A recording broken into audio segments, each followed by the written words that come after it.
One of the dilemmas that I find, and I think one of the things that religion does not seem to be willing to come to grips with, is the question of provability. I mean, can you prove God?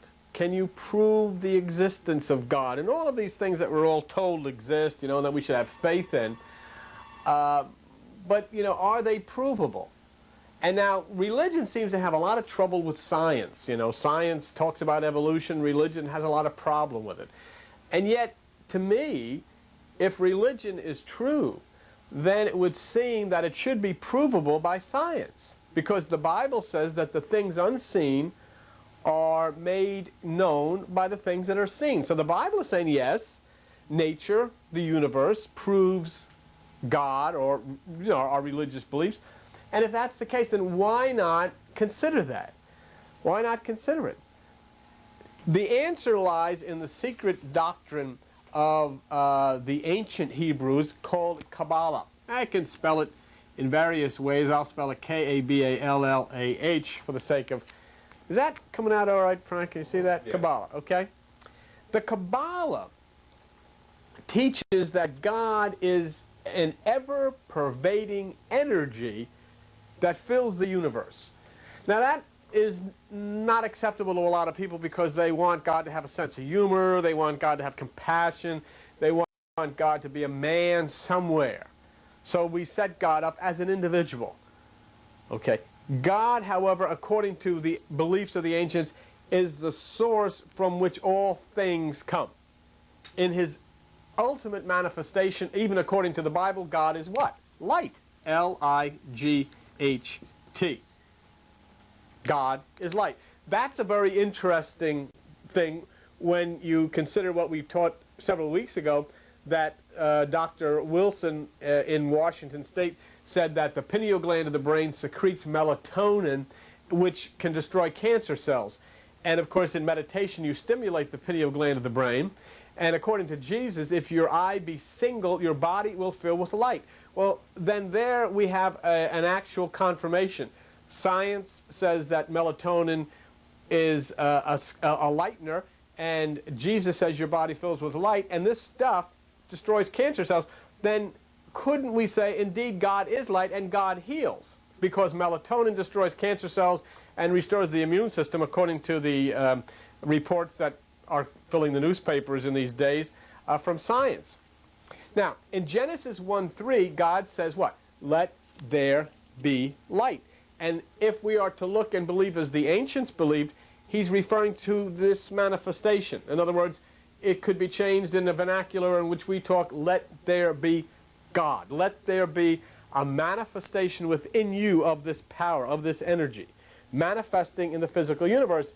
And of course, if God is light, and Genesis says God is light, then religion, and Christianity in particular, has to have a lot of problem with the fact that they are cautioning people against meditating in a higher consciousness, which is New Age, which we are, because in the higher consciousness, according to Jesus, if your eye be single, if you stimulate the pineal gland in meditation, your body fills with light, or what? Your body fills with God, because God is light. See? So that's interesting, where the mainline religions, caution people, what was that? Caution people against meditation, but at the same time saying to people, you want to walk in the light, but don't meditate. Yet Jesus says, in order to fill yourself with light, you must meditate. How many of you ever heard of this? And I know if you're into physiology in college, you'll heard of it. It's called, and I'll have to get it spelled right, P-L-A-N-C-K-S, Planck's quantum T-U-M theory. Okay? Planck's quantum theory. Interestingly enough, Planck's quantum theory should be able, and it is able, to prove the existence of God. Okay? Because what Planck's quantum theory says is that light is transmitted in whole pieces in a quanta of action known as, and we're going to have to go over here again, photons. Photons. And of course, from which the word photography and all of that stuff comes. Okay? Photons are non-physical, yet they are the basis for the physical world. You ought to write that down sometime. And you can ask. You can ask a science teacher. You can look in books. You can look this stuff up. What I'm about to tell you is true. Photons are non-physical, yet they form the basis for the physical world. So what is a photon? A photon is non-physical light that creates the physical world. Again, a photon is non-physical light that creates the physical world. Now in 1 John 1:5 it says God is light. And in John 1:18 it says no man has seen God at any time. So let's take a look at that. First of all, we have God is what? God is light. Okay? Qualifies as a photon. And no one has ever seen him. He's invisible. Invisible light, that's a photon. Okay? So put it out here. And God, or the energy which we can try to understand as God, qualifies to fill the bill there. Invisible light photon. Okay? Now, if this invisible light is the basis for the physical world, and that's what Planck's quantum theory says, then maybe we're starting to get a little bit closer to the understanding of what this thing we call God may be. Now, let's come back here a minute. We have a photon, we have light, we have invisible light, but it's a creator because it is, you know, responsible for the creation of the physical world. Then we can look at John 1:3. And John 1:3 says, all things were made by him, and without him was not anything made that was made. A photon. Photon is the invisible light that creates the physical world. We're getting into even, you know, beyond my head, but, you know, we can skim it and talk about it. It's not going to get us in any trouble to discuss it, right? Because there's so much beyond what we know, and yet we try to talk about God and spirit and all of these things, and yet we don't really understand the makeup of our universe, ourselves, at all. Well, okay, let's see what we said. We said that a photon is light, it's invisible, and it creates, and we tried to compare that with the Bible description of God. God is light, God is invisible, no one has ever seen him, and he's made everything. So that certainly lines up with what we want to call, if we want to call, a photon. So then if we say, just for discussion's sake, don't get all freaked out about your religious and all of this, but let's just say that God is photon, invisible light that creates the physical. What about purpose? What about person? Let's put that down there. You know, personality and purpose. We've got to come up with that, because here we have basically something of a photon that's light, it's invisible, and it creates the physical world, but yet it's impersonal. Has no personality. And what is its purpose? Well, the photon, or unit of light, according to science, is motivated by definite purpose. That's interesting. The photon is motivated by definite purpose. And that startling fact was, and now you're probably going to want me to write this down. I'll put this word down. A scientist by the name of Leibniz, L-E-I-B-I-T-Z, came up with that fact, not Leibniz, L-I-E-B-I-N-T-Z. Okay, Leibniz, he found that photons that form a ray of light always select a path through the atmosphere that will take them quickly to their destination. And in studying with Planck, Planck's quantum theory said photons behave like intelligent human beings. Okay. Now, hey, look, let's just talk about it. Photons, invisible light that create the physical, and they behave like intelligent human beings. So then if we wanted to say, well, could God be a photon? Well, then we say, well, then God is light according to the Bible. God is invisible according to the Bible. God is the creator according to the Bible. God is wisdom, person, and purpose according to science and according to the Bible. Why not? God is photon. So if that's the case, then what do we have here? We have physics proving that there is a definite purpose behind the causes of the material world. In other words, the scientists are telling us that the material world exists out of photons, which is this light, and that they are created out of photons, and there is a definite purpose behind the behavior of a photon. So science is in agreement then that inasmuch as photons have a definite purpose, have an intelligence, they are invisible light, and so forth. But see, that is what was known to the people of the Kabbalah, the people of Krishna, long before there were scientists to talk about photons. So that's why the Bible says God is light. Nobody has ever seen God. Without him, nothing was made that was made. He is intelligent. He is wisdom. Well, the scientists will sit down and say, okay, that's a photon. What then can we say is light? Light cannot really be seen. It simply makes seeing possible. Okay? Light, you can't see light, but light makes it possible for you to see. You can't see God, but God makes it possible for you to see. Do you see? Okay. So if you then listen to this, you begin to realize that there really is a natural reality of this intelligence which we call God, which is light, which is invisible, which creates and is intelligent. Pure energy, timeless, spaceless, pervading the whole universe in purpose and action. And what science has attributed to light, the Bible has attributed to God, and the Bible calls God light. And Jesus said, if your eye be single, your body will fill with light. And so if photons, light, invisible, which create, have a purpose, okay, if that's true, and if 1 John 1:5 says God is light, then science has proved the existence of God, without a doubt, without any question whatsoever. An intelligence which creates, is invisible, and is light. Totally lines up in agreement with the Bible. Scientists would have to say, absolutely. If you want to call God photon, we agree. Intelligence that creates is invisible and is light. So what we have just done is to use science as logic to prove mystical insight or intuition. Do you see what I'm saying to you? In other words, it's the same way in which Dr. Wilson has said that the pineal gland of the brain secretes melatonin, which heals cancer cells, or destroys cancer cells, and strengthens the immune system. Jesus said, if your eye be single, pineal gland, your body will fill with light, melatonin, which is a lightener, and physician, heal yourself. There we have then logic of Dr. Wilson and the science from the laboratories proving intuition, Jesus Christ, and spirit from the Bible. In the same way then, as science here, photons, invisible light that creates, proves that which is God is light and he is the creator of all things. So you see how important both things are.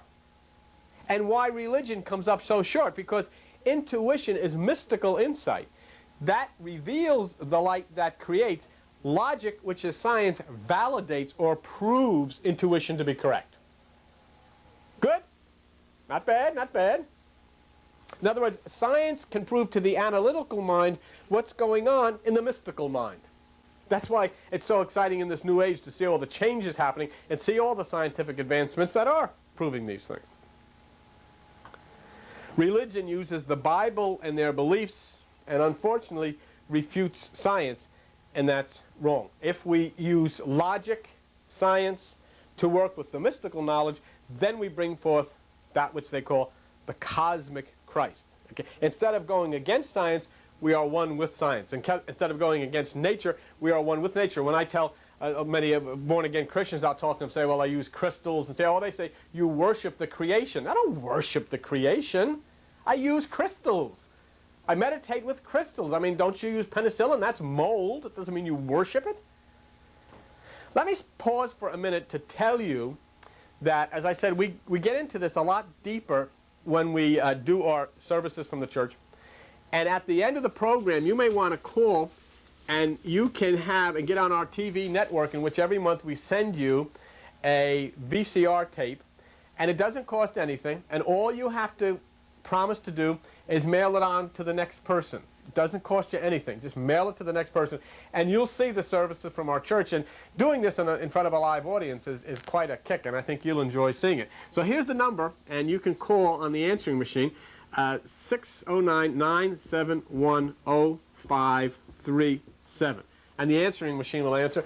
And if you want to be on the TV network, Then you say, you give us your name, your address, and your telephone number, because we need a telephone number in case we have to trace tapes later on, okay? That's the number. You might want to write that down and get in touch with us a little later in the program. So here we found out something this evening, that the Kabbalah is very important to science, because the Kabbalah has a system that is both scientific and mystical. That's why that's cosmic. See? And I'm a great believer that science proves God if religion will not stick to its old superstitious ways and begin to understand God and what God really is. And the Kabbalah actually uses what is called the tree of life. And the Bible promises this wisdom to solve the question of disease and life itself. If you'll overcome the lower traditions, if you'll overcome the lower ego, if you'll overcome religion, then you move into the freedom of being able to embrace these things. But as long as you're hooked up with a religion, you've got to do what they say, you've got to believe what they believe, and so forth. And even if it's cuckoo, which most of it is, you have to believe it, because after all, you're a member. But in Revelation 2:7, it says, "To him that overcomes, I will give you to eat the tree of life." In other words, you'll have proof. You don't have to have faith. In Hebrews 6:1, the Apostle Paul says that you should get away from having faith in God. Yes, he does. He really does. Hebrews 6:1, read it. Get away from that. Why? Because you have proof. You'll understand. You'll be one with God. You don't need to have faith in God once you're one with Him, and you do that when you elevate your consciousness in meditation. See, Anstel said logic is everything, and in everything has an opposite. Positive, a negative, truth has false, good has evil. For instance, if you say, well, you know, this is good, and this is wonderful, and this is evil, and this is horrible. That's what basically religion says. Good is good, evil is evil, and you don't want to get involved with evil, you want to have good. But the Kabbalah operates in a different, the opposites are different. They're harmonious balance. In other words, light and darkness. Light for work, darkness for sleep. The darkness is negative, the light is positive, but they complement each other. Up and down, positive and negative, they complement one another. You can't have electrical energy unless you have positive and negative. It's not that one is bad and the other is good. It's that they're both the same line, but they're opposite ends, and you can't have one end without the other. So that then is the act of creation. That's the act of God, as the Kabbalah knows it. Aristotle logic contrasted tremendously with Plato logic. Plato conceived creation as the Kabbalah. Listen to what Plato said. Plato said, God, all perfect ruler of spirit, beheld non-being, as it was called later matter. He found it lifeless and chaotic. He desired all to be good. He looked at spiritual ideas and framed a material world. He created lesser gods, Olympian deities, Zeus, Apollo, the beasts, birds, fishes, and he bestowed on each an appropriate soul. And last he poured what was left of matter into the cup which he had mixed, the world's soul, and from this mixture of soul and matter created human souls. There Plato described the fundamental unity of everything. Animals, the trees, the seas, the universe, the stars, you and me. Aristotle logic was completely opposed. It's like religion. Aristotle and religion say, God is there, you're here. Plato said, you and God are here. Jesus said, the kingdom of God is within you. And so Jesus lined up with Plato, who was a mystic. See? The Kabbalah then reconciles contraries that opposites unite for the purpose of manifestation. Okay? So Kabbalah then is intuition logic, a harmonious union of science and spirit. And that is probably the most magnificent thing of the New Age, that people begin to understand that God is not separate from science. God is one with science. And the Bible supports this. John 1:14, and the Word, which is the Spirit, was made flesh, science, and dwelt amongst us. So, in other words, the mystical became scientific. That which is unseen, light, manifests into that which is seen. So you have a union of mysticism or spirit and flesh or God and science. A scientific writer whose name was Ouspensky wrote Tertium Organum, and this is what it says. We shall grasp the separate ideas concerning the spirit world in which we really live. The application of this instrument of thought gives the key to the mysteries of nature, to the world as it is. And there, indeed, is the beauty of all of this. That we start to look at nature and start to reason why things happen. Why does a caterpillar change into a butterfly? Not that it does. Why does it? What was the thought behind it? What was the creative process behind it? Why did the trees renew themselves? Why did the life of Jesus Christ duplicate the life of the Son in the heavens? I mean, Jesus comes down from heaven. That's the story. He's crucified. The sun comes down from the constellation Aries, and it passes through the Southern Cross, which is crucified at December the 21st. Okay. Jesus is 3 days and 3 nights in the tomb. The sun is 3 days and 3 nights in the bowels of the earth at the winter solstice. Jesus is born on December the 25th. The sun, by the trajectory of the earth, begins its journey upward on December the 25th. That's the birthday of the Son of God, the light of the world. It always has been since the beginning of time. And then Jesus is born of a virgin, and the sun exits out of the constellation Virgo. It's born of a virgin. And then Jesus sits at the right hand of the Father, and then the sun in the northern hemisphere sits at the eastern sky or the right side. And what happens? Summer comes. Summer cannot come unless the Son is crucified on the Southern Cross, sits in the bowels of the earth 3 days and 3 nights, is born December the 25th of a virgin, and then sits at the right hand of the Father. Unless that happens, there can be no summer. And all of that is mysticism made into scientific fact because you can watch it. In the same way, here in the solar plexus of the body, it's very scientific. You have the central nervous system, which is the solar plexus, which comes together, the sympathetic nervous system, 12 aspects of the sympathetic nervous system congregate at the solar plexus. That's the Son of Man surrounded by the 12 signs of the zodiac. The Son of Man surrounded by the 12 disciples. And by meditation, and only by meditation, the energy raises that Son up to the higher place where it sits at the right hemisphere of the brain. And then what happens? In the same thing that happens outside. Summer comes to your life. All that has been dead and dormant springs back to life. And you are renewed and you are refreshed, and color comes back into your life where there has been the drabness and the grayness and the lack of hope. That means simply this: the mystical aspects of God are manifest in the scientific reality of you. God, then, is provable, not something that you look to find some man sitting up on a cloud somewhere. God is a provable entity of life, a scientific fact. Okay? And so that's an interesting way, and I think we touched on some things, and I hope that you found it to be interesting. And I enjoy sharing these things. It's just amazing to me that so many people who cannot... Thank you so much.